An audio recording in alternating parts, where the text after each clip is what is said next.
Hello everyone, I80-386SX, and you are staring at yet another Compaq LTE Lite laptop. This one is a 425E. And let's take a look at it before we turn it on. The battery is not charging, so that's not a good sign. Ordinary floppy, absolutely nothing in the expansion port, and pretty ordinary LTE Lite. Let's flip the cover open, and it gets worse. I already knew this laptop had screen issues, so that's to no surprise, and this one probably does need a new LCD at minimum. It's also missing a trackball, and it's got another international keyboard on it. So, without further waste, let's turn around and see what we get, if anything.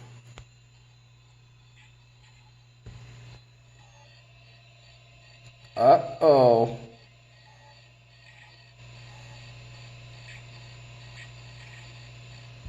Uh-oh. Nothing on the screen. So let's turn this off and let's try it again.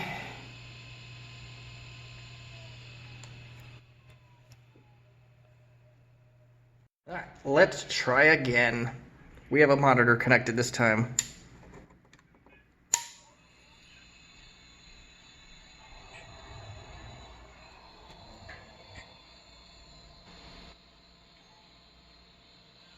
Whole lot of nothing. So we'll have to tear this machine apart and see what's going on with it. So I took apart the battery, and I don't know if you can tell, those contacts are usually a copper or a brass-like color. These are not. It's very hard to throw it on film. I don't know if I can tilt this just right. Hold on, let me try something else. Let there be light. Let there be real light. My low-tech solution. And my fat thumb's in the way. There's corrosion. I think that can give us a strong possibility of what is happening with this laptop. And also there is some white powder on the computer itself. So at this point, I am going to tear this machine apart, and we're going to see what we can find. I won't be filming the taking off the plastic, since I've did that a billion times already, so I don't need to bore you with those details. So once I get this cover off a little bit more, we can find out exactly what we got going on. And the news keeps getting worse. I'm going to take this top cover off once I get to that point, but the ribbon cable on this hard drive is so brittle that even if I touch it like this a little bit, it's already starting to fall apart. So there's definitely some damage here on this machine. And so far to point, I have absolutely no luck with hard drives from the UK. So a little bit unfortunate, but let me get this other stuff off of here and I can show you exactly the extent of the damage that we are dealing with. Oh boy. So you see all that? We definitely got corrosion all over the place. And you can see in the hard drive controller, that was pretty much baked on. Here is the hard drive connector itself, and it's got all sorts of corrosion. The battery, the CMOS battery, or not the CMOS battery, or whatever, it's a hibernation battery. Just did a thing on that, I should have known that. That's basically exploded. But then it gets worse. It gets a lot worse. We see more corrosion. And even the screws that I took out of the system, and I could tell as soon as I took this display off, I knew at that point that this machine was a done deal. and not in a good way. So let me see if I can try to take this motherboard out some more and see if there's any more damning issues with it. I don't know if that's going to happen, because that looks like that's pretty much rusted on. So we'll see what we can do, but we already know at this point this thing is cooked. Well, I did try to take this machine apart a little bit more, and I am kind of stuck as I don't have any way, unless these sockets will do it. Well, maybe. Hold on. We might have a chance. Nope. Okay, so that's the metric size, so I don't have any way to take this screw off, or nut off, or this one. The other ones I could do, but I don't have such tools for this one, and that's definitely a critical one for holding the top part of this motherboard on. It's really unfortunate, but I think we already know what we have here is it was either in a very moist spot, or this thing clearly had some flood damage. It's really unfortunate. But it's not all bad. There are a couple good parts out of it, but there is one thing, although it's not perfect, there is one glaring positive about this machine, and I'm holding it in my hand with a little cleanup. The plastics on that side aren't perfect, but over here we got near flawless plastic.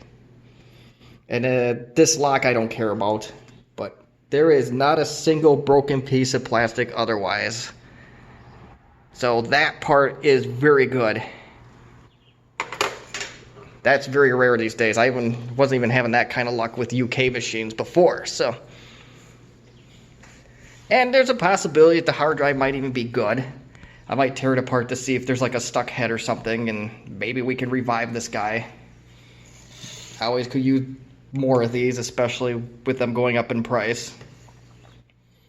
And possibly the RAM module might be good. Although I can't get the damn thing out to save my life, maybe with the cover off I can now. So I have no idea what that RAM module actually is, and I hope it's a 16. Actually, you know what? With the magic of video editing, we're going to find out together real quick. Well, good news, bad news. It is a memory module from Kingston. It's a 4 meg module. It does have some water damage on it, but I'm hoping that this thing is sealed good enough where it can be used, because I have some other 486 based LTEs that are stuck without any RAM. And the corrosion isn't nearly as bad as the hard drive connections or whatnot. So, you know, sometimes you win some, sometimes you lose some, other times you lose bad. And if it wasn't for the plastic cover, this would probably be a bad loss.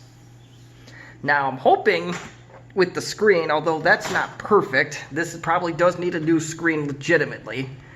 I'm hoping that that's just a polarizer film. And I'm also hoping that this has an issue with the screen tunneling. Why do I want a defective screen, you may ask? Well, there's a crazy idea that if you bake the screens and get rid of the impurities, which impurity means moisture, and you seal it, your screen won't tunnel anymore. But I don't know if that's true or not, but if this screen does turn on, and it does tunnel, this would be a perfect good test corpse for testing that theory. So we won't know that because I don't have any other LTEs to work with at this time, but if that screen at least turns on, and if it tunnels, I'll be happy. And of course, the keyboard is probably okay. The plastics on the screen itself aren't too bad either. Yeah, and outside of this being a keyboard for not a United States keyboard, I don't know if it actually has anything that could tell us for sure. Yeah, it's a UK keyboard. Little bit of corrosion on it, but I think it's fine. If you need a keyboard, I at least have that, so. And pretty much everything other than this enter button being extremely small, it's pretty much the same across the board from United States versus UK laptop. So there it is. Battery's gone. Diskette drive is probably gone. The hard drive is probably gone, although I'm hoping that just has a stuck head that I can unstick. Motherboard, definitely gone. Batteries, definitely gone. Lots of stuff are gone. And do keep in mind before you say, oh, what seller is this? I never want to go shop from them again. I did kind of know what I was buying. I was buying an unknown machine that definitely needed work. So I don't want to get too mad at the seller, because I knew what I was getting myself into. Seemed like a cool person. He does have a professional business. I did buy this thing sight unseen. He couldn't test it either, so. Like I said, sometimes you lose, sometimes you win.